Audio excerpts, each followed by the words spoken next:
What's going on, everyone? Welcome back to the channel. My name's Greg. Thank you so much for watching and supporting. Great to be with you guys again. I wanted to talk to you guys today about Buckle Insurance.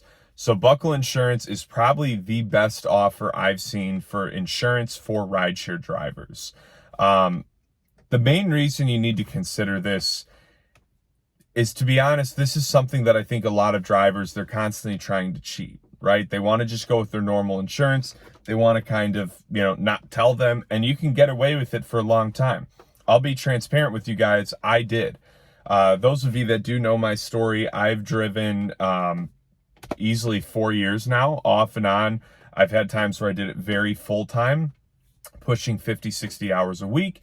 I've had times where I did it 5 to 10 hours a week. The season of life I'm currently in is I'm just getting back into it. I run a business, and I honestly want to use this to network more, but also just to get a little bit of extra cash, whether it's for stocks, investing, just to build up my savings. Even if I can only make an extra $100 a week, that's honestly some really good money at the end of the year. So as I've been getting back into it, for one, I got Buckle because I had a really bad experience probably 2 or 3 years ago where I was driving late on a Saturday night. I had done really well that day. I think I was making close to 40 an hour with surges and tips. And I drove through a green light. I had 2 passengers in the back seat, and some young kid ran the red light and basically T-boned me. Wasn't a bad accident. There was pretty minor damages. I think it was just a fender for me. His car was, not too bad either. But my car actually had to go to the shop for 2 weeks just to get the new parts in. So for one, what was really frustrating is that I wasn't 25 yet at the time, and so I just even go get a rental, the insurance wouldn't cover the under 25 fee. So I had to pay that out of pocket, and I couldn't use the rental to drive. It was a really frustrating scenario. Looking back, I probably just would have used one of the rental services through Uber or Lyft. But the problem that really happened was because I wasn't covered with rideshare insurance, I just had my normal insurance. I couldn't really lie about it, just being real with you guys, because I had passengers in the back seat. So when the accident report and everything was filed, the issue I had is that I had 2 passengers. What am I going to tell them? That I was, hey, can you do me a steal and pretend that we're buddies and I just picked you guys up after a late night? I just felt like it was getting dicier and dicier, so I told the truth, and it really bit me in the butt. So what happens is my insurance at the time, I think it was either Geico or State Farm, I can't even remember. I ended up changing carriers after that. They basically wiped their hands clean of having to deal with any of it. Hey, you were driving rideshare. You never disclosed to us that you were doing this.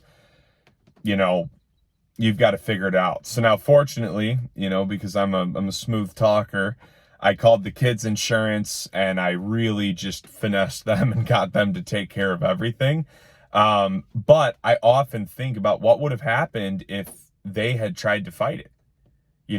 I was kind of fortunate that kid was a young buck and didn't really have the means to hire a lawyer. But if he had, I would have lost that case for not having the proper rideshare insurance, even though he was definitely at fault. He blew a red light.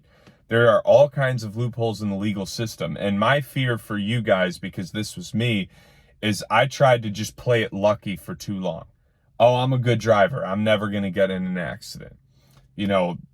I just never thought it would be an issue I would run into.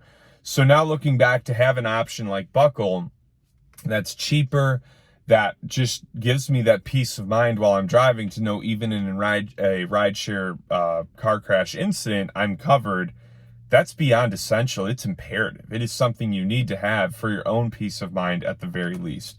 So make sure you guys check out Buckle. There's a link in the description below. If you use our link, I believe you get a $20 to $25 Amazon or Visa gift card. So obviously you can use that to buy a new phone mount or whatever you might need to make your ride sharing journey easier. But anyways, check that out. Link in the description below. I hope you guys enjoyed this video. Please give it a thumbs up and a 5-star review. And I will talk to you guys soon.